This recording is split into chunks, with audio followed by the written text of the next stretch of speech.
Hello बच्चों, कैसे हो आप लोग का स्वागत है चैनल पे। और आज मैं लेके आया हूं आपके लिए रिटायरमेंट ऑफ पार्टनर। रिटायरमेंट बहुत ही इंपॉर्टेंट टॉपिक है, बहुत ही इंपॉर्टेंट चैप्टर है। 10 नंबर का चैप्टर है। कितने का चैप्टर है? 10 मार्क्स का।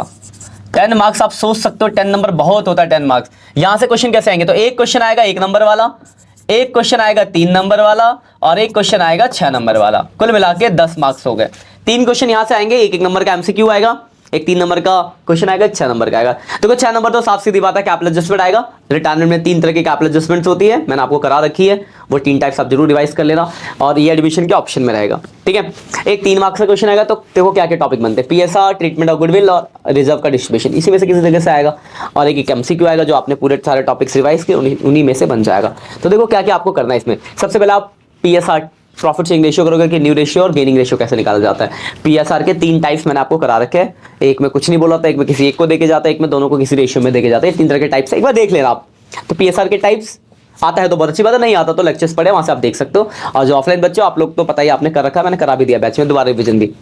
तो आईएफआर के केसेस हो गए, सॉरी पीएसआर के केसेस हो गए। उसके बाद पीएसआर करने के बाद दूसरा ट्रीटमेंट ऑफ गुडविल। यहाँ पे 2 एंट्री लिखवाई थी मैंने। गुडविल अपेयर की, old partners capital account debit to goodwill, ये तभी होगी जब गुडविल अपेयर दिया गया होगा, अपनी मर्जी से नहीं करनी है। और दूसरी एडजस्टमेंट ऑफ गुडविल, ये कंपलसरी होती है जो हम गेनिंग टू सैक्रिफाइसिंग पार्टनर करते हैं। जो पार्टनर रिटायर हुआ वो सैक्रिफाई कर रहा है तो क्रेडिट, बाकी लोग का गेनिंग रेशियो निकालो, गेन करेंगे तो डेबिट। किसी ऐसा भी आएगा किसी का 0 आ जाएगा तो गेन नहीं करा तो एंट्री में नहीं आएगा। जैसे एग्जाम्पल फॉर XYZ पार्टनर है, ये रिटायर हुआ तो ये तो सैक्रिफाई कर रहा है रिटायर हुआ तो, लेकिन मान लो इन दोनों का जब हमने गेनिंग रेशियो निकाला तो इसका 0 आ गया तो कुछ नहीं कर रहा तो एंट्री X to Z हो जाएगी। माइनस में आ गया किसी का तो वो भी सैक्रिफाई कर रहा तो क्रेडिट हो जाएगा। तो इस वाले कॉन्सेप्ट को जरा देख लेना। फिर एक छोटा सा हिडन गुडविल का कॉन्सेप्ट है कि उसकी पेमेंट, हिडन गुडविल का बहुत सिंपल है। जैसे मान लो जेड रिटायर हुआ, जेड का हिसाब किताब लगाया, बनना 90,000, ठीक है, पर मैंने उसको दे दिया 1 लाख, तो मैं उसको 10,000 रुपये ज्यादा दे रहा हूँ। तो ये जो 10,000 मैंने उसको ज्यादा दिया वो उसका शेयर है गुडविल में। उसके पीएसआर का उल्टा करेंगे, गुडविल ऑफ फॉर्म आ जाएगी, उसके बाद आप जानते हो। तो इस तरीके का हिडन गुडविल बहुत ही छोटा सा कॉन्सेप्ट है। उसके बाद रिजर्व्स, तो रिजर्व्स को डिस्ट्रीब्यूट करेंगे। आईएफआर, डब्ल्यूआर, सीआर के केसेस वही रहेंगे जैसा आपने एडमिशन के अंदर पढ़ा है, वही वाला टॉपिक ध्यान में दिमाग में घुसा लेना, वही है।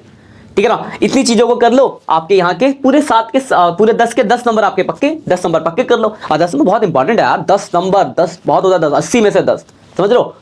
तो इन सारे टॉपिक्स को अच्छे से रिवाइज कर लो। किसी भी टॉपिक में कोई डाउट्स है तो आप कमेंट कर सकते हो, हम यहाँ पे आप ही के लिए बैठे हैं। फिर उस टॉपिक को मैं आपको कराऊंगा, आपको गाइड करूंगा किस तरीके से आपको करना है। ठीक है बच्चों, all the best for exam. अच्छे से एग्जाम दो, अच्छे से पढ़ाई करो, और इन लेक्चर्स को अपने दोस्तों के साथ शेयर कर सकते हो कि उनको भी सारे अपडेट्स मिल जाए।